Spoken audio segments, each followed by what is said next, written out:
माननीय विद्यमान खासदार अनिल भाऊ देसाई यांच्या माध्यमातून स्पोर्ट्स ॲक्टिव्हिटी मागे कित्येक वर्ष सुरू आहे।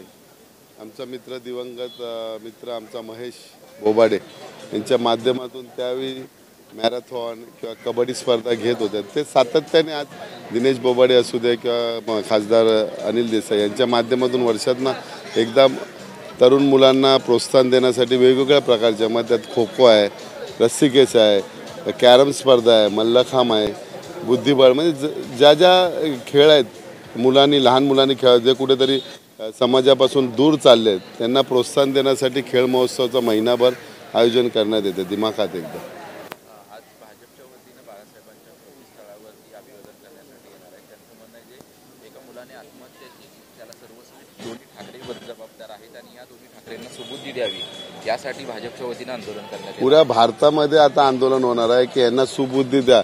जो भारताचा एकमेव हक्क आहे लोकशाहीचा, ती लोकशाहीमध्ये आता आम्ही महानगरपालिकेच्या ज्या याद्या बघतो त्यामध्ये आमच्या माहीमचे जवळजवळ 8 ते 10 हजार वोटर गाळले आहेत त्यांनी।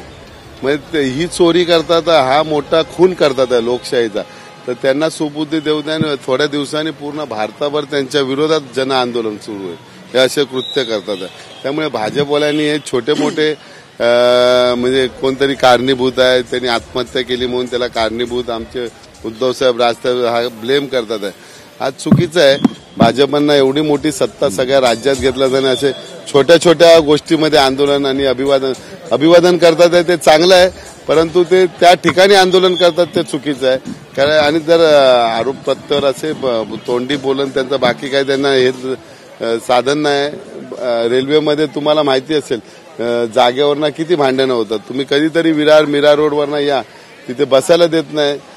आम्ही काय प्रांतीय वाद करत नाही, परंतु तेव्हा त्यांना पाठवूया तिथे की कोणाची मक्तेदारी रेल्वेमध्ये जास्त आहे ती बघा तुम्ही।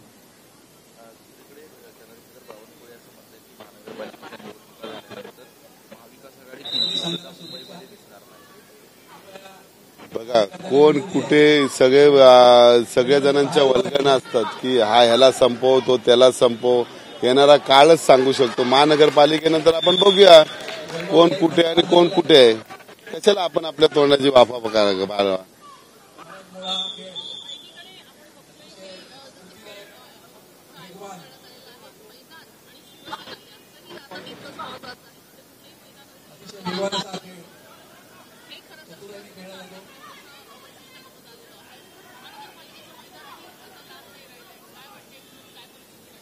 महानगरपालिकेला ठाकरे बंधूंचाच महापौर होणार आणि तो मैदान आम्ही गाजवणारच।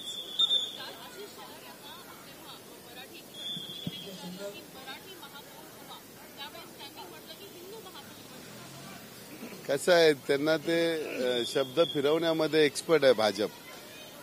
आता त्या दिवशी तुम्ही आता मध्ये तुम्ही न्यूज आमच्या फेसबुकला आशिष शेलारांनी डोक्यावरती रुमाल मारून मशिदीत गेलेत कुरैशी, मग त्यावेळी त्यांनी आता त्यांना बोला ना, त्यांना तुम्हीच विचारा बाबा कोण होणार आहे महापौर, डोक्यावरती घालायची काय तुमच्या आलंय।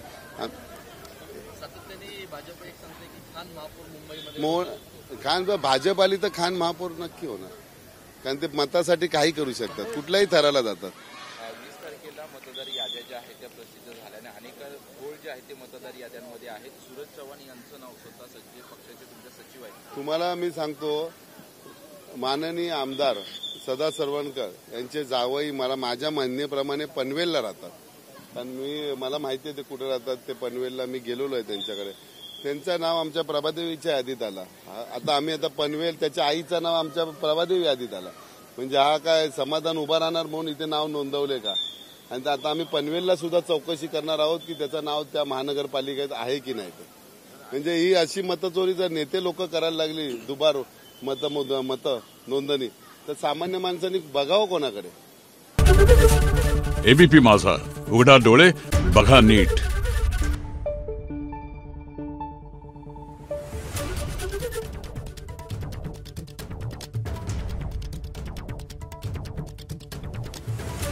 Thank you.